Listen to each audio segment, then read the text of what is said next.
প্রিয় দর্শকবৃন্দ, আমরা সবাই জানি গর্ভাবস্থায় নানা ধরনের শারীরিক পরিবর্তন আসে।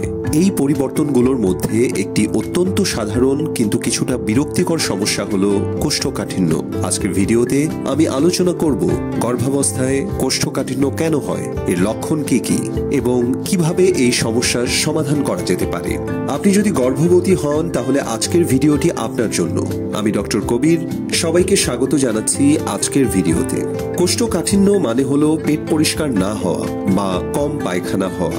গর্ভাবস্থায় কোষ্ঠকাঠিন্য খুবই সাধারণ একটি সমস্যা এবং অনেক গর্ভবতী নারী এই সমস্যার মধ্য দিয়ে যাচ্ছেন। কিন্তু কেন এটি ঘটে, চলুন একে একে জানি সেসব কারণ। প্রথম এবং সবচেয়ে বড় কারণ হলো হরমোনের পরিবর্তন। গর্ভাবস্থায় হরমোন প্রোজেস্টেরনের পরিমাণ কয়েক গুণ বেড়ে যায়। এই হরমোনটি পাচনতন্ত্রের পেশিগুলিকে শিথিল করে, ফলে অন্ত্রের গতিশীলতা কমে যায় এবং কোষ্ঠকাঠিন্য হতে পারে। এছাড়া গর্ভস্থ শিশু যখন বড় হতে থাকে তখন এটি অন্ত্রের উপর চাপ সৃষ্টি করে।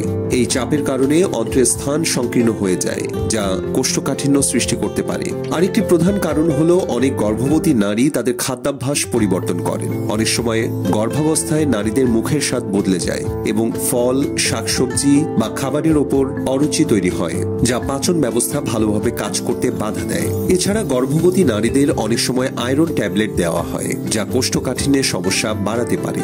আয়রন খেলে অন্ত্রের গতিশীলতা আরো কমে যায় এবং কোষ্ঠকাঠিন্য বাড়ে। এছাড়াও যাদের থাইরয়েড হরমোনের সমস্যা রয়েছে, যেমন হাইপোথাইরয়েডিজম, তাদের গর্ভাবস্থায় কোষ্ঠকাঠিন্যতা বাড়তে পারে।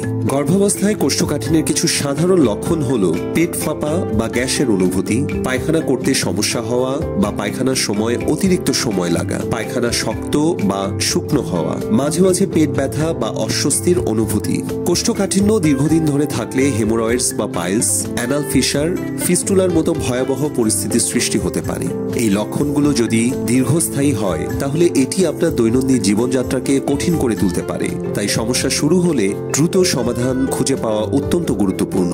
এখন আসুন জানি গর্ভাবস্থায় কোষ্ঠকাঠিন্য থেকে মুক্তি পাওয়ার জন্য আমরা কিভাবে পদক্ষেপ নিতে পারি। বেশি করে ফাইবার সমৃদ্ধ খাবার খান। ফাইবার পাচনতন্ত্রের জন্য খুবই গুরুত্বপূর্ণ।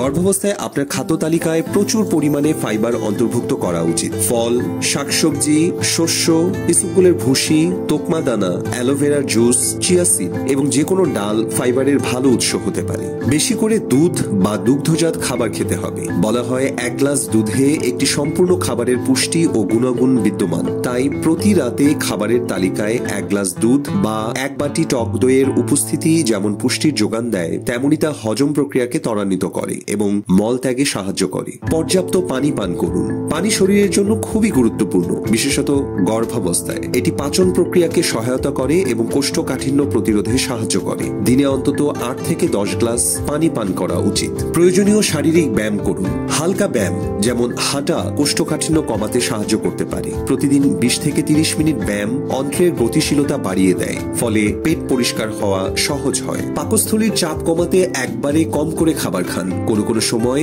গর্ভাবস্থায় বড় খাবার খাওয়ার পর পেটে বেশি চাপ অনুভব হতে পারে। ছোট ছোট খাবার খাওয়া এবং হালকা খাবার গ্রহণ করা তাই বেশি কার্যকর হতে পারে। আয়রন ট্যাবলেটের বিকল্প ব্যবহার করুন। আপনি যদি আয়রন ট্যাবলেট খান এবং এতে কোষ্ঠকাঠিন্য সমস্যা বাড়ে, তবে আপনার ডাক্তারের সাথে কথা বলুন। তিনি হয়তো আয়রন সাপ্লিমেন্টের বিকল্প বা পরিপূরক দিতে পারেন, যা কোষ্ঠকাঠিন্য কমাতে সাহায্য করবে। এবং সর্বশেষ, প্রতিদিন নিয়ম করে মলত্যাগের অভ্যাস করতে হবে। যদি কোষ্ঠকাঠিন্য খুব তীব্র হয় বা যদি পেটের যন্ত্রণা, রক্তপাত বা অতিরিক্ত গ্যাসের সমস্যা থাকে, তবে চিকিৎসকের সাথে আলোচনা করা জরুরি। এই ধরনের লক্ষণগুলি অন্য কোনো স্বাস্থ্য সমস্যার সাথে যুক্ত হতে পারে। এক্ষেত্রে চিকিৎসকের সাহায্য প্রয়োজন। গর্ভাবস্থায় কোষ্ঠকাঠিন্য একটি সাধারণ সমস্যা হলেও এটি কিছু সহজ ব্যবস্থার গ্রহণের মাধ্যমে প্রতিরোধ এবং নিয়ন্ত্রণ করা যেতে পারে। স্বাস্থ্যকর খাদ্যাভ্যাস, পর্যাপ্ত পানি, হালকা ব্যায়াম এবং ডাক্তারের পরামর্শ, এই সব কিছুর মাধ্যমে আপনি এই সমস্যা থেকে মুক্তি পেতে পারেন। আপনার গর্ভাবস্থায় স্বাস্থ্য নিয়ে আরো কোনো প্রশ্ন থাকলে নিচে কমেন্টে জানাতে ভুলবেন না। আমাদের চ্যানেল সাবস্ক্রাইব করতে এবং ভিডিওটি শেয়ার করতে ভুলবেন না, যাতে আপনার মতো আরো গর্ভবতী মায়েরা উপকার পান। ধন্যবাদ ভিডিওটি দেখার জন্য। সুস্থ থাকুন এবং নিরাপদে থাকুন। দেখা হবে পরবর্তী পর্বে।